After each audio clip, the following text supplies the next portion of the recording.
अच्छा, अस्सलाम वालेकुम। आज से हम लोग जो है वो सीएसएस को स्टार्ट करने जा रहे हैं। सबसे पहले इंट्रोडक्शन टू सीएसएस, सीएसएस होती क्या है, ये सारी चीज़ों की बात करूंगा मैं। तो ये हमारे पास चैप्टर नंबर 5 है। इससे पहले कि हमने सारे सेशन जो है कवर करवा दिए हैं। अगर आप लोगों ने कोई भी इशू है तो प्रीवियस की वीडियो भी देख सकते हो, मैंने आप लोगों को प्रोवाइड किया हुआ है। ठीक है, तो सीएसएस ये दूसरी टेक्निक है। मैंने वेरी वेरी फर्स्ट लेक्चर मैंने आप लोगों को बताया था कि सीएसएस क्या होता है। सीएसएस दूसरी तरीके की टेक्निक है जो वेबसाइट डिजाइनिंग में यूज की जाती है, और ये हमारे पास किस किस्म की फंक्शनैलिटी दे रही होती है, ये हमारे पास हमारी वेबसाइट को डिजाइन करके दे रही थी, स्टाइलिंग प्रोवाइड कर रही होती है। मैंने आप लोगों को एक लाइव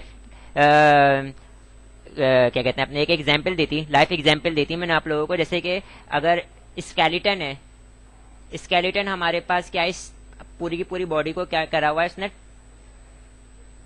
हमारी बॉडी का स्ट्रक्चर क्रिएट कर रहा है। तो एचटीएमएल के थ्रू हम लोग स्ट्रक्चर क्रिएट कर रहे होंगे। अब मैंने अगर क्या काम करना है, मैंने उसके अंदर हमारी जो ये बोटियां हैं ये हमारे को खूबसूरत बना रही हैं। अगर किसी वेबसाइट को हमने उन्हें खूबसूरत बनाना है तो वो किसके थ्रू हम खूबसूरत बना सकते हैं? सीएसएस के थ्रू खूबसूरत बना सकते हैं। ठीक है, तो CSS stands for cascading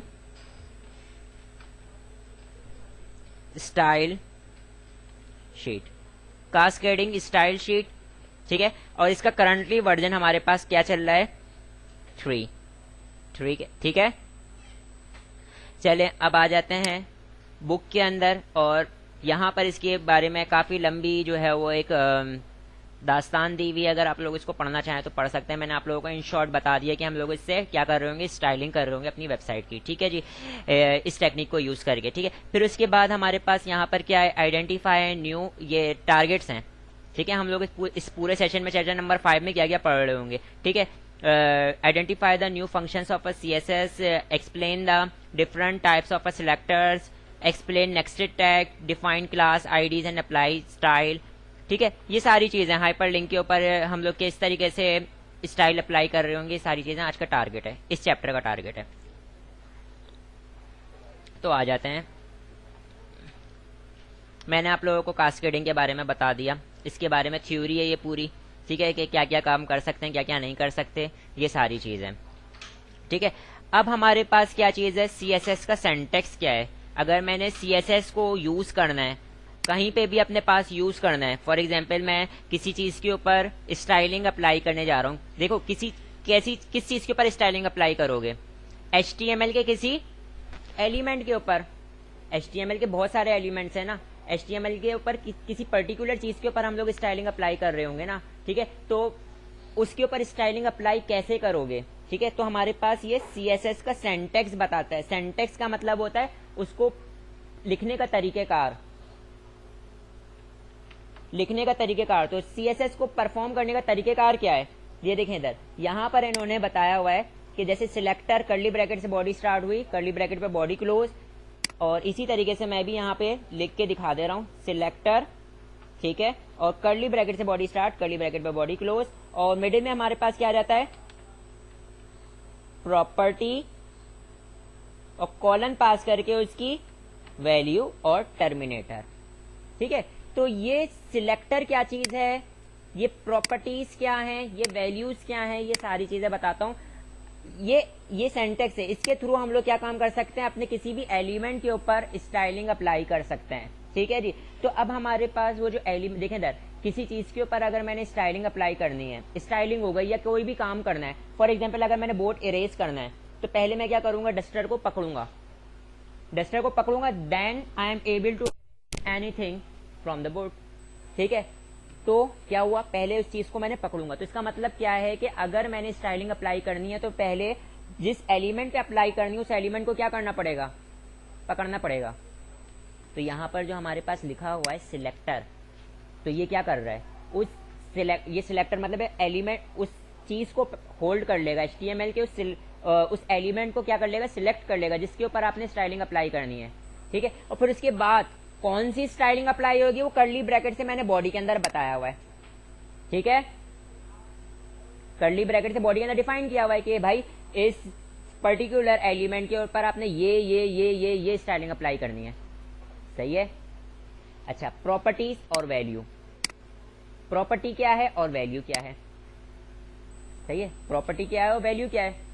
for example मैंने पैराग्राफ को सिलेक्ट कर लिया था, मैं यहाँ पे एक एग्जाम्पल के तौर पे बता रहा हूँ, एग्जाम्पल के तौर पे बता रहा हूँ, मैंने यहाँ पर किसको सिलेक्ट कर लिया था, पैराग्राफ को। मैंने किसको सिलेक्ट कर लिया था, पैराग्राफ को। तो ये मेरे पास सिलेक्टर है, मेरे पेज पे जितने भी पैराग्राफ होंगे सबके सब सिलेक्ट हो जाएंगे। ऐसा ही है, कर्ली ब्रैकेट से बॉडी स्टार्ट होगी, कर्ली ब्रैकेट पे बॉडी क्लोज होगी। ठीक है, अब इसके पैराग्राफ के ऊपर मैं क्या अप्लाई करना चाह रहा हूँ,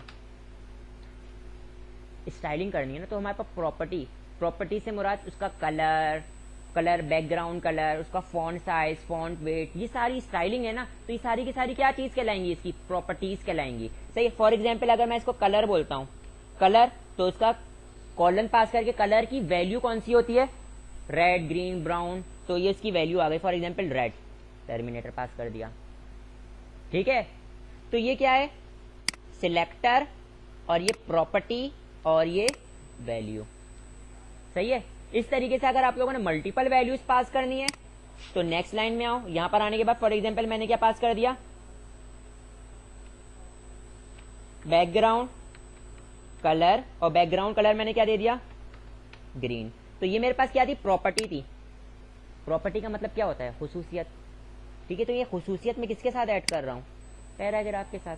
प्रॉपर्टी खुसूसियत ही कहलाती है ना, और उसकी खुसूसियत की वैल्यू ग्रीन। तो ये क्या हो जाएगा, ग्रीन कलर अप्लाई हो जाएगा किसके ऊपर, पैराग्राफ के ऊपर, बैकग्राउंड कलर। ठीक है जी, तो ये हमारे पास क्या था, सीएसएस का सिंटैक्स था।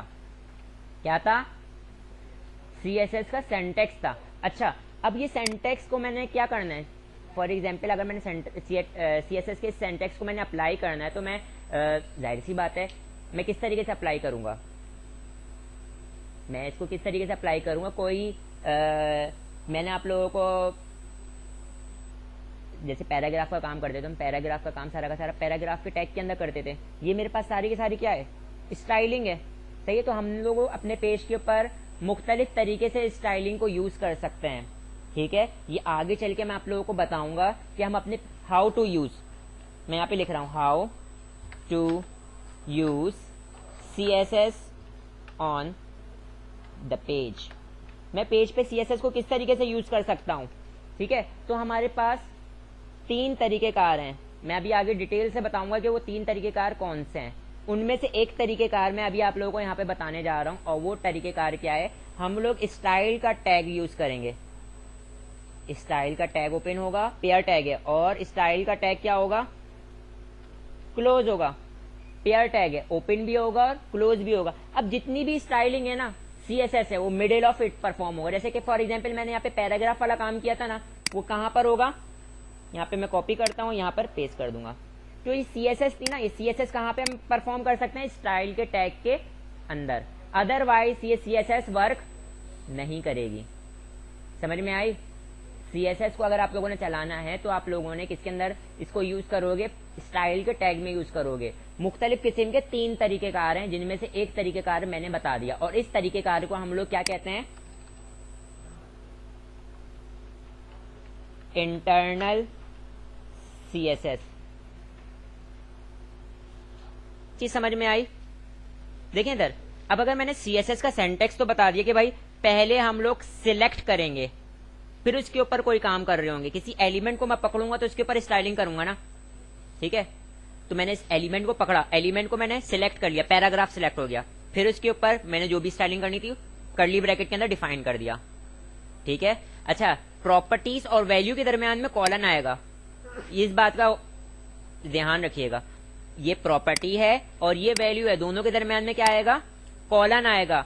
और सेमी कॉलम कहां पर आएगा, जब एक प्रॉपर्टी के बाद दूसरी प्रॉपर्टी अगर असाइन करने जा रहे हो तो सेमी कॉलम सेपरेटेड आएगी। तो ये सेमी कॉलम सेपरेटेड है, बहुत मिस्टेक कर रहे होते हैं स्टूडेंट, तो इसमें ये चीज देख लीजिएगा। कॉलन कब आएगा, जब प्रॉपर्टी और उसकी वैल्यू बताने जा रहे हो, तो बीच में क्या आएगा, कॉलन आएगा। कॉलन मतलब 2 डॉट। और सेमी कॉलम कब आएगा, जब मैं उसको लाइन टर्मिनेट हो जाएगी। ठीक है, अब जितनी भी प्रॉपर्टीज होंगी कॉमा सेमी कॉलम सेपरेटेड सारी प्रॉपर्टीज आती रहेंगी। सही है, अच्छा, तो कहने का मतलब ये था कि मैंने आपको सीएसएस बताया। अभी सीएसएस होती क्या है, सीएसएस का सिंटैक्स क्या है, प्रॉपर्टीज क्या होती है, वैल्यू क्या होती है। सीएसएस को मैं ऐसे नहीं यूज कर सकता एचटीएमएल के पेज पे डायरेक्ट, उसको अगर मैंने यूज करना है तो we have to use in a style tag, हमने स्टाइल के टैग में यूज करना पड़ेगा। ठीक है, ये स्टाइल का टैग जो स्टाइल के टैग में जो हम लोग सीएसएस को यूज करने जा रहे हैं, ये हमारे पास कौन सी वो कहलाती है, इंटरनल सीएसएस कहलाती है। स्टाइल के टैग को मैं कहां ले सकता हूं, स्टाइल के टैग को मैं हेड के अंदर भी ले सकता हूं। देखें इधर, मैं यहाँ पे स्टाइल इंटरनल सीएसएस के बारे में बता दे रहा हूं कि ये क्या होता है। इसको हम लोग हेड के टैग में भी ले सकते हैं या मैं इसको बॉडी में भी ले सकता हूं। ज्यादा प्रीफरेबल है कि हम इसको हेड के टैग में लें। ठीक है, इसलिए मैं हेड के ऊपर क्या कर दे रहा हूं, राउंड ब्रैकेट बना दे रहा हूं, क्योंकि ज्यादा प्रीफरेबल है कि हम लोग किस में ले लें, इसको हेड के टैग के अंदर ये वाला काम कर रहे हो। ठीक है, स्टाइल का टैग लें और वहां पे स्टाइलिंग कर रहे हो। ठीक है, तो सबसे पहले हम लोग एक काम ये करते हैं कि डेस्कटॉप पर आ जाते हैं। डेस्कटॉप पर आने के बाद मैं क्या करता हूं, राइट क्लिक करके एक फोल्डर बना लेता हूं। बल्कि लास्ट क्लास में हमने एबीसी नाम का फोल्डर बनाया था ना, या नया बना लेता हूं। हाँ, मैं इसको डिलीट करता हूं, राइट क्लिक किया, एक फोल्डर बनाता हूं। फोल्डर का नाम मैं रख रहा हूं डॉल्मेन।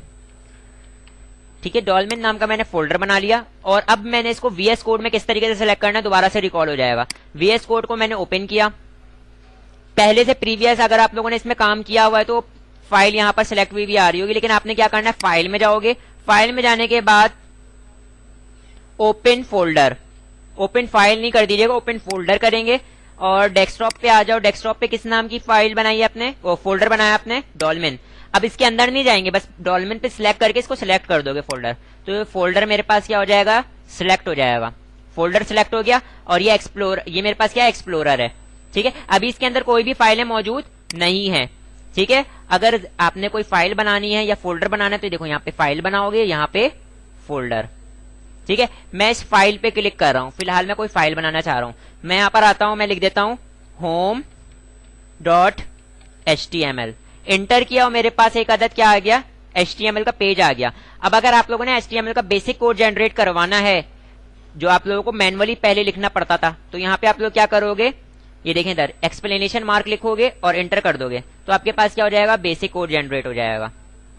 ठीक है, बेसिक कोड जनरेट हो गया। अब बेसिक कोड बॉडी के अंदर सारा काम करोगे आप लोग, बॉडी के अंदर सारा काम कर रहे होगे ना। तो मैं यहाँ पर आता हूँ बॉडी के अंदर और मैं क्या ले लेता हूँ, एक अदर पैराग्राफ लेता हूँ। पैराग्राफ का ओपन टैग और क्लोज टैग भी लिखने की जरूरत नहीं है, बस आपने पी लिखोगे और एंटर करोगे, आपके पास पैराग्राफ आ जाएगा। अच्छा, इसका लेआउट थोड़ा जो है वो बहका बहका आ रहा है, क्योंकि मैंने थीम ऐसी सिलेक्ट करी हुई है, क्योंकि लास्ट टाइम मैंने आप लोगों को इसकी थीम बताया था ना कि कलर वलर कैसे चेंज करना। तो सेटिंग में जाता हूँ और कलर थीम, और कलर थीम में मैं इसको थोड़ा डार्क कर देता हूँ। देखें, सही है, डार्क हो गई। और इसको थोड़ा इस तरीके से कर देता हूं, जा भाई, ओ सॉरी। यहां पर आता हूं पैराग्राफ में, और पैराग्राफ में मैं लिख देता हूं दिस इज माय बुक। तो मेरे पास क्या हो गया, ये बुक नाम का एक सॉरी मेरे पास एक अदर पैराग्राफ बन गया, जिसके अंदर क्या लिखा हुआ है, दिस इज माय बुक। अभी अगर मैं अपने पेज को रन करूं तो मेरे पास क्या होगा, सिंपल सा पैराग्राफ नजर आ रहा होगा। अगर मैंने इसकी स्टाइलिंग करनी है तो मैं किस तरीके से करूंगा, पहले मैंने पैराग्राफ को सिलेक्ट करना पड़ेगा, then I am able to perform CSS. तो मैं यहाँ पर आता हूँ, यहाँ पर आने के बाद मैं क्या करता हूँ, अपने फोल्डर में जाता हूँ। फोल्डर का नाम क्या था, डेस्कटॉप पे डॉल्मेन के अंदर आता हूँ, ये पेज मौजूद है। इस पेज को मैं क्लिक करूंगा, ये मेरे पास पेज रन हो जाएगा। तो देखिए आपके पास आउटपुट पे क्या आ रहा है, दिस इज माय बुक आ रहा है। ठीक है, अब अगर आपने इसकी स्टाइलिंग करनी है तो इसकी स्टाइलिंग किस तरीके से करोगे, वीएस कोड में आओ। वीएस कोड में आने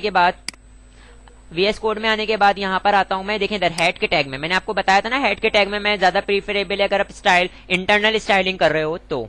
ठीक है, तो मैं हेड के टैग में आने के बाद मैं क्या लिखता हूं, स्टाइल, और एंटर कर देता हूं। स्टाइल का टैग आ गया मेरे पास।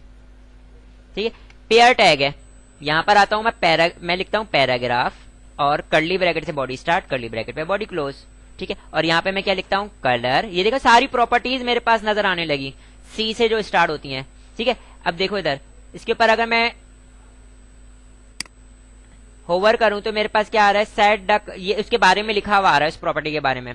ठीक है, तो यहाँ पे मैं कलर अप्लाई कर देता हूँ। कलर कौन, उसकी वैल्यू, अब मैंने आप लोगों को लास्ट क्लास में बताया था कलर 3 तरीके से अप्लाई किए जा सकते हैं, मतलब लास्ट क्लास में नहीं, जब हम लोग हाइपरलिंक वाली चीज पढ़ रहे थे, मैंने आप लोगों को कलर का 3 तरीके से बताया था। अगर आप लोगों ने हेक्सा कोड में देना है तो हेक्सा कोड में भी कलर अप्लाई किया जा सकता है, RGBA कलर में देना है तो उसमें भी दिया जा सकता है, और डायरेक्ट नाम से अभी असाइन करना है तो डायरेक्ट नेम से भी असाइन किया जा सकता है। ठीक है, तो यहाँ पे मैं क्या दे देता हूँ, फॉर एग्जाम्पल रेड दे देता हूँ, रेड कलर दे दिया, मैंने नेम असाइन कर दिया। इसके अलावा मैं इसको बैकग्राउंड कलर दूंगा, तो बैकग्राउंड कलर, ये देखें सारी प्रॉपर्टीज हैं ये, और बैकग्राउंड कलर मैंने क्या दे दिया इसको, येलो।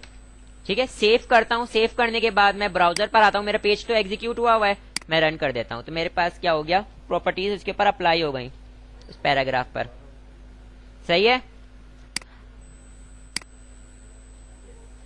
सही है, ये बात क्लियर है। क्योंकि मैंने देखो इधर स्टाइल के टैग में क्या किया, पैराग्राफ को सिलेक्ट किया और उसके ऊपर स्टाइलिंग अप्लाई कर दी। ये मेरे पास क्या, ये क्या कहलाता है, ये पूरा ये CSS कहलाता है। CSS का सिंटैक्स है ना, ये मेरे पास पैराग्राफ, ये जो P लिखा हुआ है क्या है, सिलेक्टर है। मेरे पास ये जो कलर लिखा हुआ है क्या है, प्रॉपर्टी है, और ये रेड जो लिखा हुआ है उसकी वैल्यू है, और ये पूरा कर्ली ब्रैकेट के अंदर जितना भी कुछ लिखा हुआ है ये डिक्लेरेशन कहलाती है। क्या कहलाती है, डिक्लेरेशन कहलाती है। डिक्लेयर का मतलब होता है उसको कोई भी चीज असाइन कर देना। सही है, तो पैराग्राफ को ये चीज असाइन कर रहा हूं मैं जो इसकी कर्ली ब्रैकेट के अंदर मौजूद है। ठीक है, आगे क्लियर है। अच्छा, अब यहां पर मैं बुक में आता हूं, मैंने बुक क्यों ओपन किया हुआ है, बुक इसलिए ओपन किया हुआ है कि आप यहाँ पे बुक के अंदर ना कुछ पार्ट हैं, ठीक है, वो हेडिंग वाइज हम लोग डिस्कस कर लेंगे इजिली। ठीक है, तो यहां पर अब देखें इधर, यहाँ पे क्या लिखा हुआ है, multiple declaration for a single selector, मतलब एक से ज्यादा डिक्लेरेशन एक ही सिलेक्टर के लिए। तो क्या मैंने ये चीज करवानी थी, एक ही सिलेक्टर के लिए एक से ज्यादा डिक्लेरेशन हुई हुई है। एक सिलेक्टर से मुराद क्या है, मेरे पेज पे ये जो पैराग्राफ लिखा हुआ है क्या है, ये एक सिलेक्टर है ना। ठीक है, तो इसके लिए मैंने मल्टीपल डिक्लेरेशन की हुई, ये एक डिक्लेरेशन है, ये एक डिक्लेरेशन है। एलिमेंट ये नीचे लिखा हुआ है ना पैराग्राफ, ये एलिमेंट कहलाता है।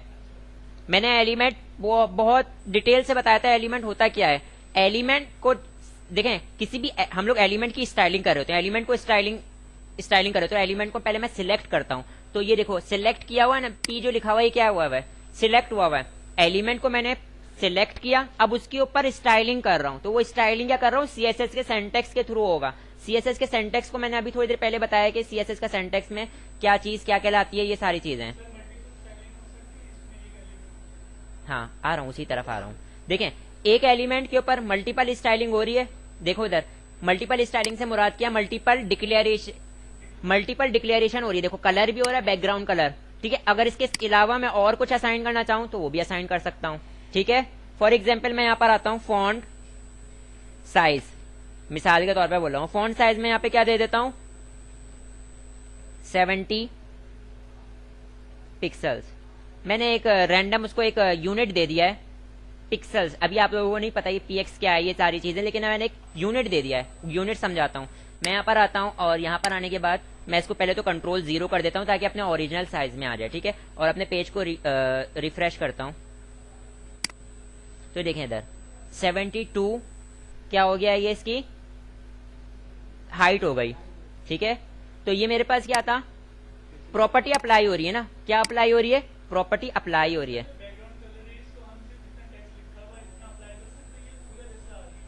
देखें, और देखिए मैंने तो अभी बैकग्राउंड कलर अप्लाई किया हुआ है ना, इसके अलावा हमारे पास और भी बहुत सारी स्टाइलिंग्स होती हैं जिसके थ्रू मैं ये जो आप लोग कह रहे हो ना, ये सारा काम कर सकता हूँ। ठीक है, अभी मैं सिर्फ आपको क्या समझाना चाह रहा हूँ, देखें कि पैराग्राफ CSS क्या है, बेसिकली CSS को यूज कैसे करेंगे ये बता रहा हूँ। हाँ,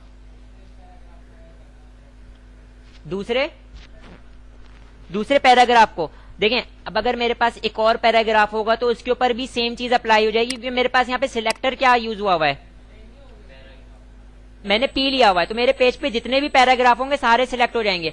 आप लोग सब्र और तहम्मुल रखें, सिलेक्टर की टाइप आएगी जिसमें हम लोग अगर किसी पर्टिकुलर पैराग्राफ को मैंने स्टाइलिंग करनी तो वो भी काम कर सकता हूं मैं। यही तो मैं बोल रहा हूं, अभी मैं ये सारे काम करके दिखाऊंगा, लेकिन अभी मैंने आप लोगों को बेसिक, अभी सिलेक्टर की टाइप क्या मैंने बता दिया आपको, मैंने नहीं बताई ना, क्यों नहीं बताई, क्योंकि अभी आगे टॉपिक में आ रहा है। ठीक है, किसी चीज को पकड़े बगैर काम कर सकते हो। अब यहां पे देखें, मैंने आप लोगों को क्या बता दिया, मल्टीपल, देखें मैंने अभी बुक के अंदर से एक लाइन पढ़ी थी ना, रीड की थी, और वो क्या था, multiple declaration for a single selector. एक ही सिलेक्टर के लिए मैंने मल्टीपल डिक्लेरेशन की हुई थी, सही है, करके दिखा दिया ना। अब सेकंड चीज क्या लिखी हुई, single declaration for multiple selector, सही है। तो इसका मतलब क्या है कि एक ही डिक्लेरेशन हुई भी हो बहुत सारे सिलेक्टर्स के लिए। फॉर एग्जाम्पल मैंने यहाँ पे पैराग्राफ भी मैंने पैराग्राफ लिया हुआ था ना, मैंने यहाँ पे एक H1 ले लेता हूँ, H1 ले लिया। H1 के अंदर मैं क्या लिख देता हूँ, हेलो। फॉर हेलो की स्टाइलिंग और पैराग्राफ की स्टाइलिंग अगर मैं कॉमन रखना चाह रहा हूँ, एक मिसाल है, तो मैं क्या करूंगा, यहाँ पे इस तरीके से कॉमा सेपरेट करूंगा और क्या लिख दूंगा, H1। तो इसका मतलब मल्टीपल सिलेक्टर्स आ गए, उन सब पे एक ही जैसी स्टाइलिंग अप्लाई होगी, सही है, कॉमा सेपरेटेड, ठीक है। और मैंने इसको सेव कर लिया। सेव करने के बाद मैं आउटपुट पर आता हूं और यहां पर अगर रिफ्रेश करता हूं तो देखें इधर H1 पे और मेरे जो टेक्स्ट लिखा हुआ था उस पे कॉमन स्टाइलिंग अप्लाई हुई भी है। मैं काम ये यहां से एक और काम ये करता हूं कि यहाँ पे फॉन्ट साइज जो था ना उसको हटा देता हूं, सही है, फॉन्ट साइज हटा देता हूं ताकि प्रॉपर वे में आप लोगों को नजर आ रहा हो कि कौन सी हेडिंग है और कौन सी पैराग्राफ है। देखो जो पैराग्राफ पे भी कॉमन स्टाइलिंग आ गई और H1 पर भी। तो क्या हो गया, ये हम लोगों ने क्या किया, मल्टीपल सिलेक्टर्स। मल्टीपल सिलेक्टर्स अगर आप लोगों ने सेम स्टाइलिंग अप्लाई करनी तो कॉमा सेपरेटेड ले सकते हो, ठीक है। अब यहां पर एक और चीज आ जाती है और वो चीज क्या है, मैं पहले यहां पर आता हूं। फॉर एग्जाम्पल एक एलिमेंट के अंदर एक एलिमेंट मौजूद है, एक एलिमेंट के अंदर एक एलिमेंट मौजूद है, सही है। और वो एलिमेंट क्या है, फॉर एग्जाम्पल मैं यहां पर आता हूं, मैं यहां पर आता हूं और एक क्या ले लेता हूं, डिव ले लेता हूं। डिव का मैंने अभी आपको नहीं बताया एक ऐसा टैग है, मैंने नहीं बताया अभी, समझ लें ये एक तरीके का क्या है, डिवीजन, मतलब कंटेनर टाइप का है। कंटेनर क्रिएट कर देता है ताकि आप लोग अपना काम मैनेज करके कर लो, उसकी विड्थ और हाइट सेट करके उसके अंदर जो भी काम करना है उसको सेट कर सकते हो। मैंने कंटेनर ले लिया, हाँ। और मैं यहाँ पर आने के बाद मैं क्या करता हूँ, कंटेनर के अंदर पैराग्राफ लेता हूँ, ठीक है। कंटेनर के अंदर पैराग्राफ ले रहा हूँ और उस पैराग्राफ के अंदर क्या रख रहा हूँ, दिस इज योर बुक, ठीक है। अब मैंने कुछ ऐसी स्टाइलिंग करनी है कि सिर्फ और सिर्फ उसी पैराग्राफ पे अप्लाई हो जो कि कंटेनर के अंदर है, ठीक है। तो आप ये देख रहे हैं कि एक टैग के अंदर एक टैग मौजूद है, सही है। तो अब मैंने यहाँ पे किस तरीके से स्टाइलिंग करूंगा, मैं यहाँ पर आ रहा हूं, मैं लिख रहा हूं डिव और स्पेस दिया और मैंने यहाँ पे क्या लिख दिया, पी। इसका मतलब क्या हो गया कि मेरे पास क्या चीज सिलेक्ट हो गया, नेस्टेड। अगर कोई ऐसी स्टाइलिंग करनी है जिसमें हम लोगों ने नेस्टेड सिलेक्टर को, नेस्टेड सिलेक्टर से मुराद क्या है कि किसी टैग के अंदर कोई एक एलिमेंट के अंदर एक एलिमेंट मौजूद है, वो नेस्टेड कहलाता है, ठीक है। नेस्टेड, नेस्टेड का मतलब है ना एक चीज के अंदर कोई और चीज मौजूद होना, ठीक है। तो अब मैंने कुछ ऐसे पैराग्राफ को सिलेक्ट करना है जो किसके अंदर मौजूद है, डिव के अंदर मौजूद है। तो मैंने यहाँ पे क्या लिखा, डिव के अंदर जो पैराग्राफ मौजूद है उसके ऊपर क्या स्टाइलिंग करनी है, मैं यहाँ पे कलर असाइन कर दे रहा हूं, कलर, और मैं उसका कलर क्या कर दे रहा हूं, ग्रीन, ठीक है। सिर्फ कलर असाइन कर दे रहा हूं। और अब मैं यहां पर आता हूं और यहां पर आने के बाद रिफ्रेश करता हूं, जी क्या कह रहे हो, क्या हो गया, हाँ जाओ भाई,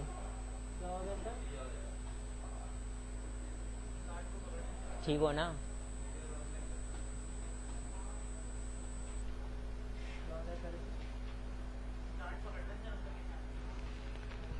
गार्ड को पकड़ते हैं,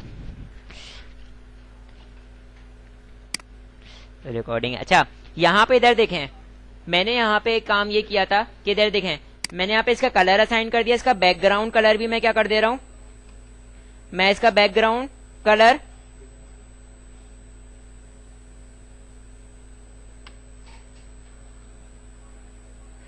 व्हाइट कर देता हूं।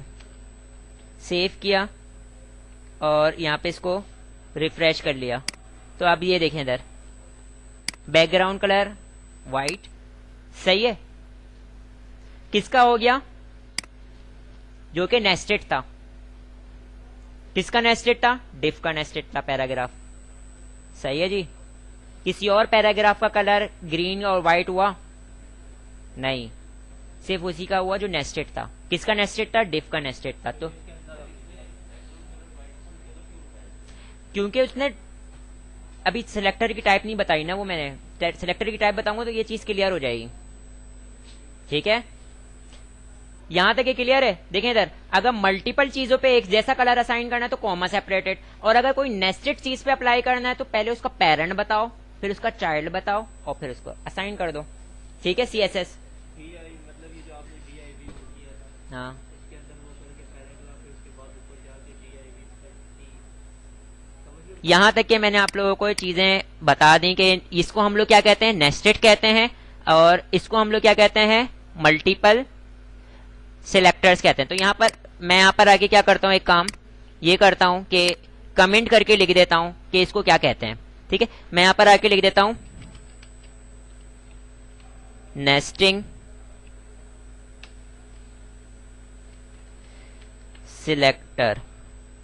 ठीक है, और इसको पूरा का पूरा सिलेक्ट करता हूं और इसको कमेंट कर देता हूं।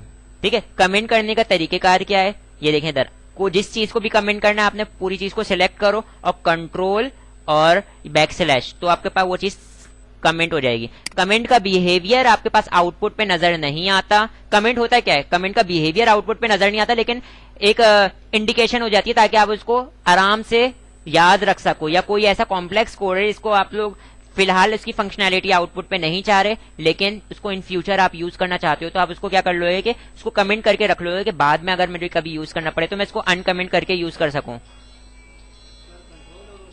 जो आपने बोला वो क्या, वो तो मुझे नहीं पता। बता रहा हूं, ये देखें इधर, यहां पर आता हूं मैं, और यहां पर आने के बाद मैं क्या लिखता हूं, मल्टीपल सिलेक्टर।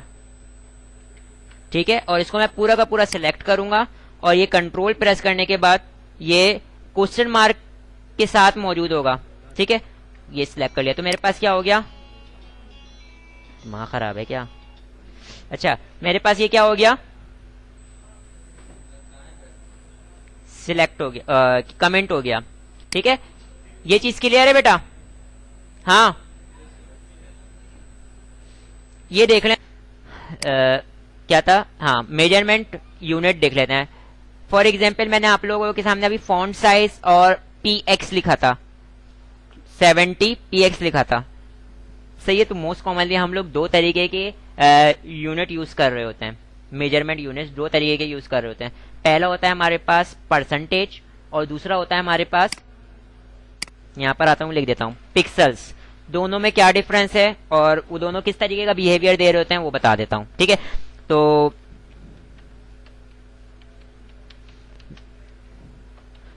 यूनिट जो मोस्ट कॉमन यूज होने वाले होते हैं, पहला होता है हमारे पास पिक्सल, और दूसरा होता है हमारे पास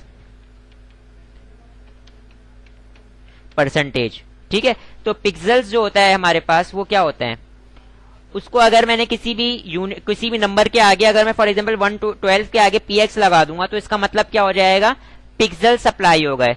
और अगर मैं किसी भी नंबर के आगे फॉर एग्जांपल 20 के आगे मैंने परसेंटेज लगा दूंगा तो इसका मतलब उसको मैंने कौन सा यूनिट असाइन कर दिया, परसेंटेज असाइन कर दिया। अब दोनों काम क्या करके दे रहे होंगे, किस तरीके का बिहेवियर आउटपुट पे जनरेट हो रहा होगा वो बता देता हूं। ठीक है, पिक्सल से मुराद क्या है, अब आप लोगों जब कभी इस एलईडी खरीदने जाते हैं तो आप लोगों को 12 इंच की या क्या कहते हैं अपना, इस तरीके से आपको मिलती है ना रेजोल्यूशंस, आपको इतने इस रेजोल्यूशन की क्या मिलती है, स्क्रीन मिलती है। फॉर एग्जांपल आपको 1200 रेजोल्यूशन की स्क्रीन मिल गई, या अगर आपको 1024 रेजोल्यूशन की क्या मिली, एलईडी मिली। ठीक है, तो रेजोल्यूशन से मुराद क्या है, 1024 से मुराद क्या है, या 1200 से मुराद क्या है। इसका मतलब ये होता है कि dot dot dot dot dot dot dot dot dot dot मिलके पूरी की पूरी क्या करें, पूरे स्क्रीन साइज को अगर मैं बनाऊं, फॉर एग्जांपल एक लाइन अगर मैं ड्रॉ करता हूं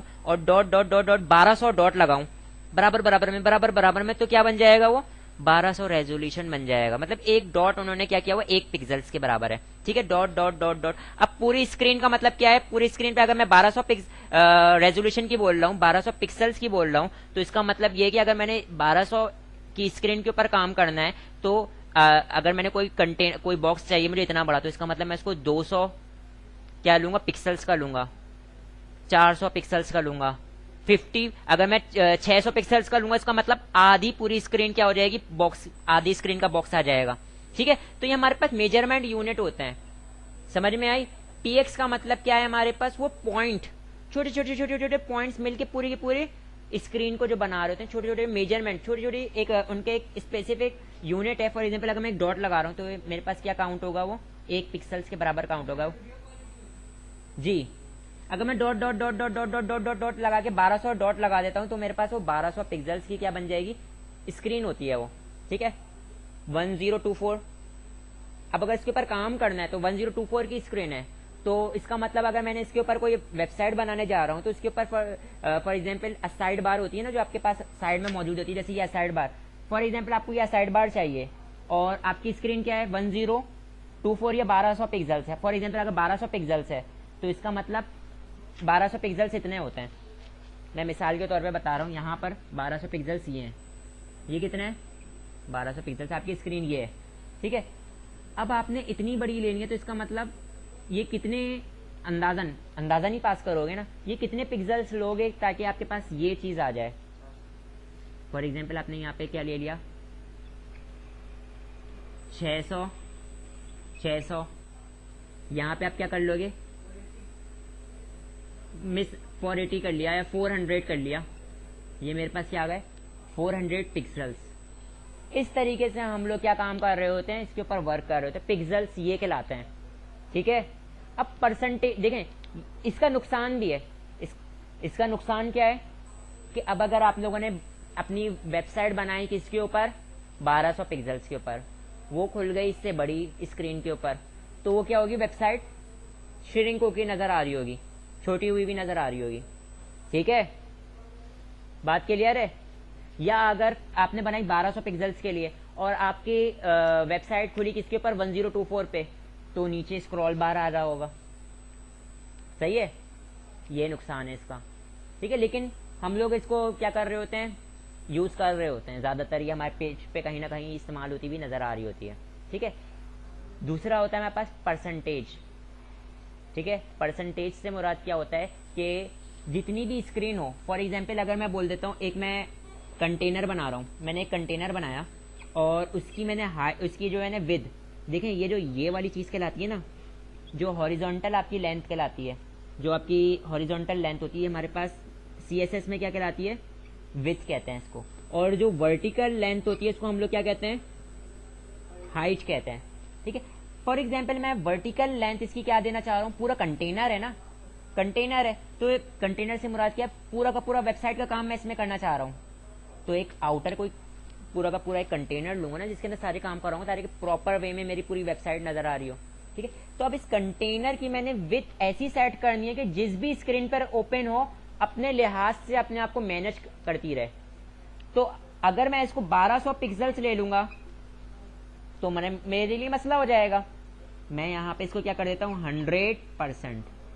ये 100 देखा, परसेंट हमेशा 100 तक जाता है, ठीक है, 100 तक जाता है, 100 से ऊपर नहीं होता परसेंटेज, ठीक है, ये बात तो आप सबको पता है। तो इसका मतलब अगर मैं इस डिफ को 100% दे देता हूँ तो मेरी स्क्रीन साइज कुछ भी आती रहे, वो अपने तरीके से रिलेटिव होती रहेगी, मेरी विड्थ जो है वो रिलेटिव होती रहेगी। अगर 1024 पे खुलेगा कंटेनर का साइज 1024 के मुताबिक 100% हो जाएगा, 1200 पिक्सल्स पे खुलेगा 1200 के लिहाज से 100 पिक्सल्स हो जाए परसेंट हो जाएगा, समझ में आई, रिलेटिव होता रहेगा पाथ, ठीक है। तो अगर आप लोगों ने इस तरीके का कोई बिहेवियर देना है तो आप लोग परसेंटेज को यूज कर लोगे, ठीक है। अगर आप चाह रहे हो कि स्क्रीन साइजेस के लिहाज से चीजें मैनेज होती रहें तो परसेंटेज, और अगर आप लोगों ने कहीं पे पिक्सल्स को यूज करना, पिक्सल्स को भी यूज कर सकते हो। दोनों के मैंने मायने बता दिए, दोनों यूनिट होते हैं। px लगा दोगे किसी भी, फॉर एग्जाम्पल विथ के आगे, विथ असाइन करो, विथ के आगे आपने क्या असाइन कर दिया,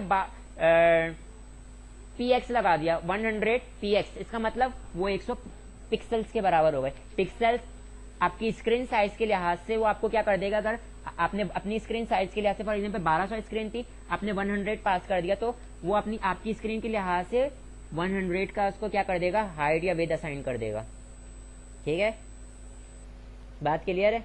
और अब ये जो विड्थ होगी ना, ये विड्थ क्या होगी, जो साइज होगा ये 1024 पे खुले, 1200 पे खुले या उससे ग्रेटर खुले, वो इतना ही नजर आ रहा होगा, ठीक है, क्योंकि पिक्सल्स है ना, ठीक है, परसेंटेज होती तो वो रिलेटिव होती रहती। सही है, इसका मतलब हमने जाना कि जो पिक्सल्स होती है वो हमारे पास क्या होता है, एब्सोल्यूट होता है, और जो परसेंटेज होता है वो हमारे पास क्या होता है, रिलेटिव होता है। सही है, ये चीज़ क्लियर है, 2 यूनिट होते हैं। ठीक है, बात क्लियर है।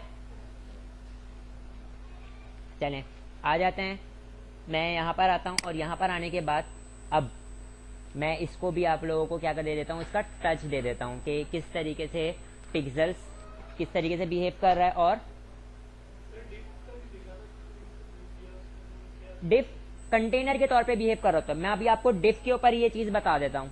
ठीक है, कोई मसला नहीं, मैं डिफ पर आता हूँ। अब देखें इधर, मैं यहाँ पर आता हूँ और यहाँ पर आने के बाद मैं डिफ की स्टाइलिंग कर देता हूँ। देखिए मैं यहाँ पे सिलेक्ट कर रहा हूँ डिफ, और कर्ली ब्रैकेट से बॉडी स्टार्ट हुई, कर्ली ब्रैकेट पे बॉडी क्लोज। इसका मतलब ये स्टाइलिंग किसके ऊपर अप्लाई हो रही है, डिफ के ऊपर। मैं यहाँ पे इसकी विद देता हूँ, मैं यहाँ पे इसकी विद दे रहा हूँ, और विद मैं इसको क्या दे रहा हूँ, फॉर एग्जाम्पल मैं इसको दे देता हूँ 100%।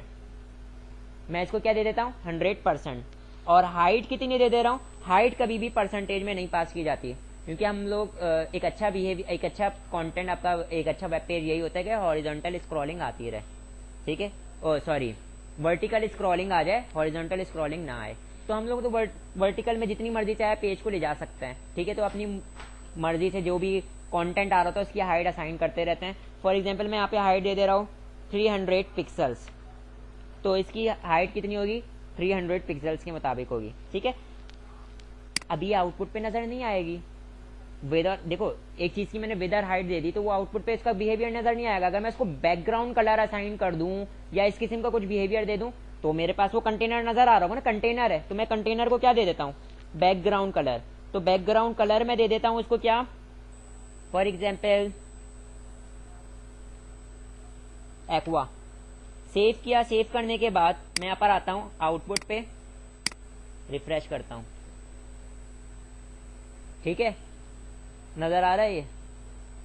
लेकिन अब आप बोलेंगे मुझसे एक चीज के सर आपने जो पैराग्राफ रखा था, वो जो पैराग्राफ था वो तो डिफ के अंदर था, तो उसका बैकग्राउंड, ये उसका बैकग्राउंड कैसा, मतलब है ये डिफ के अंदर नहीं है क्या ये पैराग्राफ? तो मैं बोलूंगा बेटा हम लोगों ने इस पैराग्राफ का बैकग्राउंड कलर व्हाइट करा हुआ था ना, तो बैकग्राउंड कलर क्या हुआ हुआ, व्हाइट हुआ हुआ, तो इसलिए आपको ऐसा लग रहा है कि वो डिफ के अंदर नहीं है। अगर मैं इसका बैकग्राउंड कलर हटा देता हूँ, मैं यहाँ से इसको क्या कर देता हूँ, कमेंट कर देता हूँ, सेव किया, और सेव करने के बाद मैं यहाँ पर आता हूँ, उसको रिफ्रेश करता हूँ अपने पेज को, तो ये देखिए मेरे पास क्या हो गया, इसका पेरेंट पैराग्राफ का अप्लाई हो गया। इसको भी मैं कमेंट कर देता हूँ क्योंकि अभी हम लोगों ने वो नहीं पढ़ा ना, सिलेक्टर नहीं देखा। देखें इधर, वो पैराग्राफ मेरे पास डिफ के अंदर ही है। ठीक है, ओवरऑल मेरे पास डिफ की देखें इधर विड्थ कितनी हो गई, स्क्रीन के अकॉर्डिंग 100% हो गई। ठीक है, और हाइट पिक्सल्स में आ गई। इसका मतलब ये देखो मैंने इसका हाइट 300 पिक्सल्स दिया था, तो पिक्सल्स का मुराद क्या है, ये देखो 300 पिक्सल्स, एक unit dot dot dot dot, अगर इसको 300 डॉट्स को मिलाओ तो इतनी बड़ी हाइट बनेगी, एक मिसाल के तौर पे बोल रहा हूँ। ठीक है, तो ये मेरे पास क्या है, हाइट क्या है, 300 है। अगर मैंने इसको विद 300 दिया होता तो यहाँ तक क्या आया विद, इसकी विद समथिंग लाइक दैट। तो मैं यहाँ पे इसको विद इसकी असाइन करके देख लेते हैं। विद मैं यहाँ पे आता हूँ और इसको क्या कर देता हूँ, परसेंटेज से हटा के पिक्सल्स में दे देता हूँ, और इसको क्या कर देता हूँ, 300 कर देता हूँ। सेव किया, सेव करने के बाद रिफ्रेश कर लिया, तो देखें सही है। वो क्या था, रिलेटिव पाथ था, और ये क्या है, रिलेटिव पाथ नहीं है, एब्सोल्यूट है। सही, अब अगर मैं यहाँ पर आके मैं क्या कर देता हूँ, इसको यहाँ से हटाता हूँ, 100 से हटाता हूँ, मैं यहाँ क्या कर देता हूँ 50%, तो इसका मतलब मेरी जो भी स्क्रीन होगी उसका पूरा का पूरा आधा हिस्सा आ गया। ठीक है, परसेंट लिखा था ना मैंने, परसेंट हाइट होगा। अगर मैं 70% कर दूंगा तो क्या बिहेवियर आएगा, समझ रहे हैं आप बात को? ठीक है जी। अच्छा, तो इसका मतलब अगर मेरी स्क्रीन का साइज क्या है वो मेरे पता लगाना है, तो मैं यहाँ पे एक काम ये करता हूँ कि मैं इसको क्या कर देता हूँ 1024 पिक्सल्स।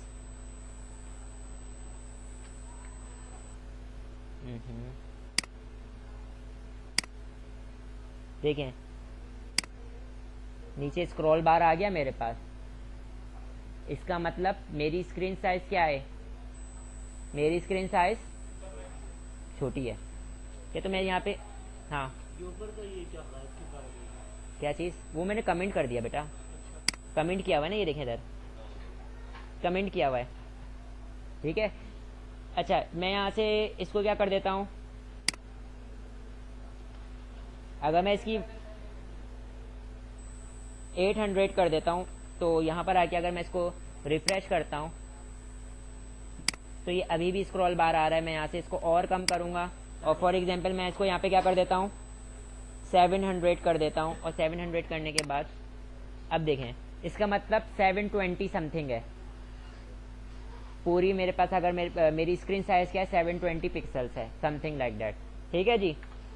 तो ये मेरे पास क्या था, ये मेरे पास क्या था, एब्सोल्यूट पाथ था। एब्सोल्यूट पाथ था, अगर आप लोगों ने कोई इस किस्म का बिहेवियर देना है एब्सोल्यूट वाला तो आप पिक्सल्स में पास कर सकते हो। परसेंटेज में पास करोगे तो आपकी स्क्रीन साइज के लिहाज से वो परसेंटेज में वर्क कर रहा होगा। हाँ पिक्सल्स, बैकग्राउंड कलर, तो बैकग्राउंड कलर किस लिए काम आता है, बैकग्राउंड कलर असाइन करने के लिए।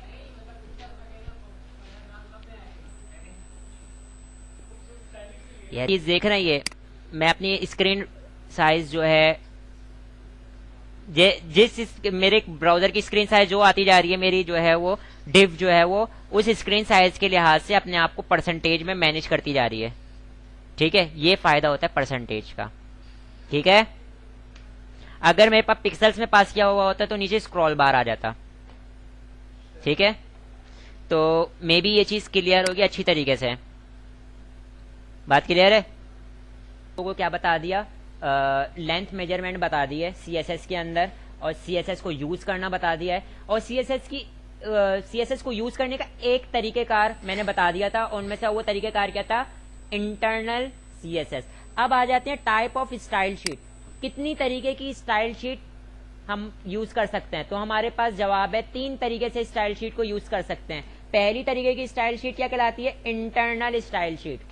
कैसी, इंटरनल CSS जिसको भी कह सकते हैं, ठीक है। तो इंटरनल CSS को किस तरीके से परफॉर्म कर रहे होते हैं, मैंने आपको बताया, स्टाइल का टैग लोगे हेड के अंदर, या बॉडी में भी ले सकते हो, हेड के अंदर स्टाइल का टैग लोगे, सारी CSS middle of it perform कर रहे होगे, ठीक है। फिर सेकंड हमारे पास होती है, देखें यहाँ पे इन्होंने एग्जाम्पल के तौर पे लिखा हुआ है, स्टाइल का टैग लिया, स्टाइल का टैग क्लोज, कहां पे लिया हुआ है, हेड के अंदर, सही है। सारा का सारा काम किया है जो अभी हम लोगों ने किया है, ये कौन सा पार्ट है, इंटरनल स्टाइल शीट। दूसरी तरीके की स्टाइल शीट है inline style sheet. Inline style sheet से मुराद क्या है, हम एट्रीब्यूट लेते हैं, क्या करते हैं, मैंने इससे पहले मैंने आप लोगों को पढ़ाया था, ये एट्रीब्यूट लेते हो किसके अंदर, किसी भी एलिमेंट के अंदर स्टाइल का एट्रीब्यूट लेते हो। एट्रीब्यूट क्या होता है, कैरेक्टरिस्टिक्स होती हैं, खुसूसियत, किसी भी एलिमेंट के साथ मजीद खुसूसियत को ऐड कर देना, वो क्या कहलाती है, एट्रीब्यूट कहलाता है, ठीक है। तो एट्रीब्यूट लेने का तरीकाकार क्या है, फॉर एग्जांपल मैं यहां पर आता हूं, यहां पर आने के बाद मैं क्या करता हूं, एक अदद प्री का टैग लेता हूं, प्री का टैग ले लिया। प्री का टैग क्या होता है, प्री फॉर्मेटेड टैग, जैसा लिखा होता है वैसे ही आउटपुट पे नजर आ जाता है। फॉर एग्जांपल जितने स्पेस दिया है इतने स्पेस पैराग्राफ में, और दोनों में ये डिफरेंस है। फॉर एग्जांपल पैराग्राफ में अगर मैं जो भी, अगर इंटर है, मैंने 2 से 3 एक्स्ट्रा एंटर किए होंगे तो वो सारे के सारे एंटर्स को हटा देगा, क्या कर देगा, मेरे पास एक लाइन में दिखा देगा उसको, सब सारे फजूल स्पेसेस और इंटर हटा देगा, कौन, पैराग्राफ। और अगर प्री के अंदर मैंने जितने स्पेसेस जितने इंटर दिए होंगे सारे के सारे एज इट इज दिखा देगा मुझे आउटपुट पे, ठीक है। तो मैंने यहाँ पे क्योंकि पैराग्राफ काफी सारे टैग हो चुके थे तो मैं एक प्री का टैग ले लिया यहाँ पे, ठीक है। और प्री के टैग में मैं क्या रख देता हूँ, हेलो, इंटर किया, हाय, और गोल दैट बाय, ठीक है। तो जिस तरीके से लिखा हुआ है इस तरीके से आउटपुट पे नजर आ रहा होगा, हेलो, हाय, बाय, नेक्स्ट लाइन में, ठीक है जी। लेकिन मैं इसकी क्या स्टाइलिंग करने जा रहा हूं, इसकी इनलाइन स्टाइलिंग करने जा रहा हूं। इनलाइन स्टाइलिंग किस तरीके से करते हैं,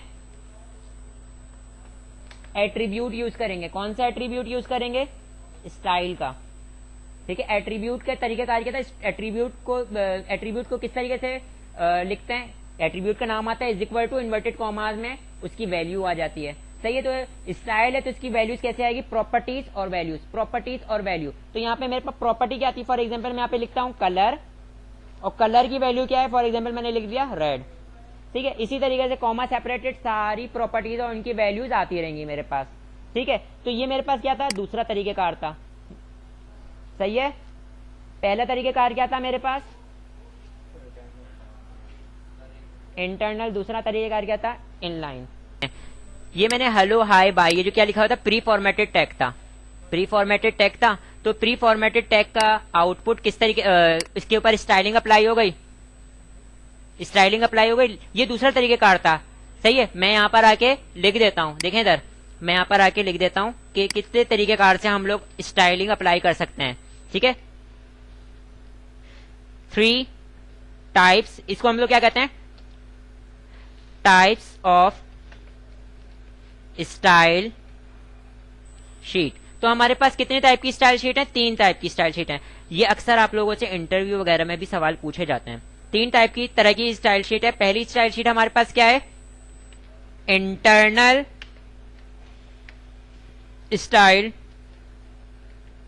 शीट, ठीक है, या इंटरनल, मैं इसको क्या कह सकता हूं, CSS, ठीक है। इसको किस तरीके से अचीव करते हैं, by using style tag, style tag, ठीक है भाई। स्टाइल टैग को यूज करके हम इसको परफॉर्म कर रहे होते हैं, और स्टाइल के टैग को हम लोग ज्यादातर कहां ले रहे होते हैं, हेड के टैग के अंदर, किधर, हेड के टैग में, ठीक है। फिर सेकंड, दूसरे तरीके की स्टाइलिंग होती है, वो मेरे पास क्या कहलाती है, इनलाइन स्टाइल शीट। मुझे कॉपियों में लिखा हुआ चाहिए मुझे, ठीक है। इसको हम लोग कैसे अचीव करते हैं, या मैं इसको क्या कह सकता हूं, इनलाइन CSS। इसको हम लोग किस तरीके से अचीव करते हैं, by using style attribute, style attribute in a element. Element के अंदर हम स्टाइल नाम का एट्रीब्यूट लेते हैं और उसके थ्रू अचीव कर रहे होते हैं, ठीक है। ये जैसे कि मैंने स्टाइल का एट्रीब्यूट लिया था यहाँ पे, ये एट्रीब्यूट कहलाता है, और इसके अंदर हम लोगों ने इसकी सारी प्रॉपर्टीज और उनकी वैल्यू को अचीव किया। अब तीसरे तरीके की जो स्टाइलिंग होती है, तीसरे तरीके की स्टाइलिंग हमारे पास क्या कहलाती है, एक्सटर्नल स्टाइल शीट, ठीक है। एक्सटर्नल स्टाइल शीट, ये अभी हम लोगों ने नहीं देखा, ये आज मैं आप लोगों को नहीं बताऊंगा, नेक्स्ट क्लास में आप लोगों को बताऊंगा, क्योंकि ये थोड़ा लेंथी है, इसको समझाने में पूरी तमीज बांधनी पड़ेगी, ठीक है। तो मैं इसको क्या कर दे रहा हूं, इसको मैंने 3 डॉट लगा दिए कि बाद में देखेंगे इसको, ठीक है। तो हम 3 तरीके से स्टाइल शीट को देख रहे होते हैं, ठीक है, अपने यूज कर सकते हैं अपने पेज पे, स्टाइलिंग को अचीव कर सकते हैं। टाइप्स हैं स्टाइल शीट को, 2 मैंने आप लोगों को बता दिया है, 2 नहीं बताया, ठीक है। अच्छा, आज के दिन जो जितना भी मैंने आप लोगों को काम करवाया है ना, ये अभी आप लोग बैठ के परफॉर्म करो, ठीक है। और फिर मैं आप लोगों को नेक्स्ट क्लास से क्या करूंगा, नेक्स्ट क्लास से इसकी सिलेक्टर्स की टाइप बताऊंगा, ये सारे काम आप लोगों को बता रहा हूँ। सिलेक्टर की टाइप बताऊंगा, किस तरीके से कितनी टाइप्स होती हैं सिलेक्टर, किस किस तरीके से अपने एलिमेंट्स को सिलेक्ट कर सकते हैं, और मजीद बहुत सारी प्रॉपर्टीज को डील कर रहे होंगे, ठीक है।